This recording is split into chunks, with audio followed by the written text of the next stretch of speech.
Soal nomor 38, pernyataan-pernyataan berikut ini berkaitan dengan efek fotolistrik. Ya, ini berarti soal konsep ya, Dek ya. Pernyataan-pernyataan yang benar adalah pada efek fotolistrik itu berarti kita menembakkan foton pada permukaan logam tertentu. Ternyata dengan frekuensi tertentu ada lompatan elektron atau mengalir listrik. Makanya kita sebut sebagai efek fotolistrik. Rumus umum dari efek fotolistrik yaitu energi kinetik yang dimiliki oleh elektron yang melompat sama dengan energi foton yang kita gunakan dikurangi dengan energi ambang dari logam. Energi foton sendiri rumusnya adalah F atau H kali F ya. Kemudian E0 ini H kali F0. Jadi F itu adalah frekuensi foton. Saya tulis ini ya, Dek ya. Jadi F sama dengan frekuensi dari foton. Sementara F0 ini adalah frekuensi ambang dari logam. Jadi kalau logamnya berbeda, maka frekuensi ambangnya juga berbeda. Nah, HF ini bisa kita tuliskan juga sebagai HC per lambda. Ya, lambda itu adalah panjang gelombang. Jadi kalau F itu adalah frekuensi foton, maka lambda di sini adalah panjang gelombang foton. Saya tulis sebelah sini ya. Jadi lambda itu adalah panjang gelombang dari foton dikurangi H kali C per lambda 0. Berarti lambda 0 itu sama dengan panjang gelombang ambang. Jadi panjang gelombang ambang ini juga dipengaruhi oleh jenis logam yang kita gunakan. Nah, sekarang kita akan cek pernyataan yang pertama. Menggunakan foton dengan panjang gelombang lebih pendek dari panjang gelombang ambang. Jadi supaya terjadi efek fotolistrik ya, ini berarti kan HF ya, ini pernyataan yang pertama ya. Berarti HF atau HC per lambda ini harus lebih besar dibandingkan dengan HC per lambda 0.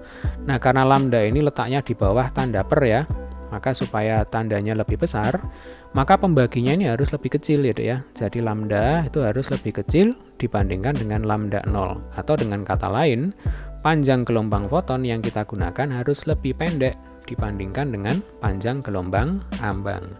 Jadi pernyataan yang nomor 1 ini adalah pernyataan yang benar.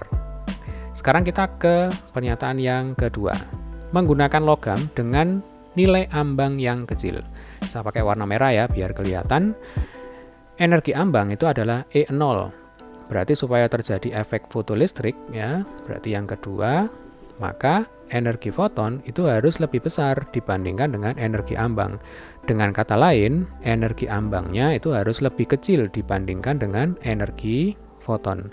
Jadi nomor 2 ini adalah pernyataan yang benar ya, menggunakan logam dengan nilai energi ambang yang lebih kecil. Selanjutnya, penggunaan dengan frekuensi yang lebih besar dapat menyebabkan energi kinetik elektron bertambah besar. Coba ya, amati persamaan umum dari efek fotolistrik.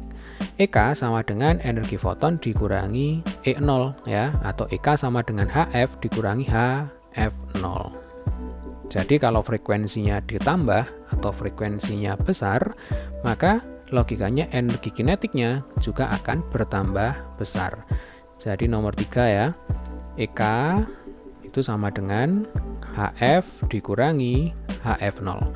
Supaya EK-nya naik ya, supaya EK-nya besar, maka logikanya HF ini juga harus besar. Konsekuensinya adalah frekuensinya juga harus lebih besar yang digunakan. Jadi nomor 3 di sini adalah pernyataan yang benar.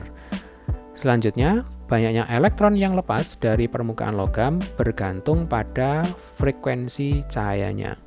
Banyak elektron yang lepas itu tidak dipengaruhi oleh frekuensi, melainkan dipengaruhi oleh intensitas. Ya, jadi intensitas yang mempengaruhi jumlah elektron yang lepas.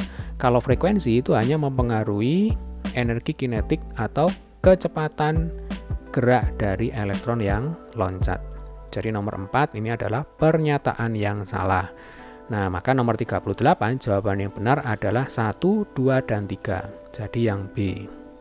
Demikian tadi adalah pembahasan soal nomor 38. Bagi adik-adik yang belum subscribe, kembali saya ingatkan untuk subscribe ya. Sampai ketemu di video pembahasan soal selanjutnya.